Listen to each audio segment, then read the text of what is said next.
கர்த்தருடைய பரிசுத்த நாம மகிமைப்படுவதாக.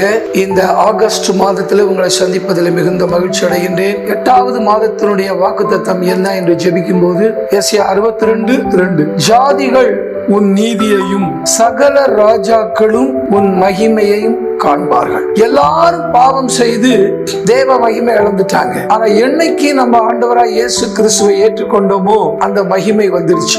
மகிமைன்னு சொன்னாலே ஒரு மாபெரும் வல்லமை, முடியாத ஒரு அற்புதம். இயேசு கானா ஒரு கல்யாண வீட்டுல அற்புதத்தை செய்து மகிமையை வெளிப்படுத்தினாராம். அநேக நேரங்களில் நம்முடைய நீதி, நம்முடைய மகிமை மறைக்கப்பட்டிருக்கிறது. இந்த மாதத்துல கர்த்தர் எல்லாவற்றையும் வெளிச்சத்தை போல கொண்டு வர போறார். நம்முடைய நீதியை எல்லாரும் பார்ப்பாங்க, நமக்கு நீதி கிடைக்கும். நம்முடைய மகிமையை சாதாரணமானவர்கள் அல்ல, ராஜாக்களும் காண்பார்கள். கர்த்தர் இந்த மாதத்துல உங்களை பெரிய அளவுல உயர்த்துவார். உங்களை கொண்டு கர்த்தர் பெரிய காரியங்களை செய்வார். உங்களை அற்பமா பார்த்தவர்கள், ஏளனமாய் பார்த்தவர்கள், இளக்காரமாய்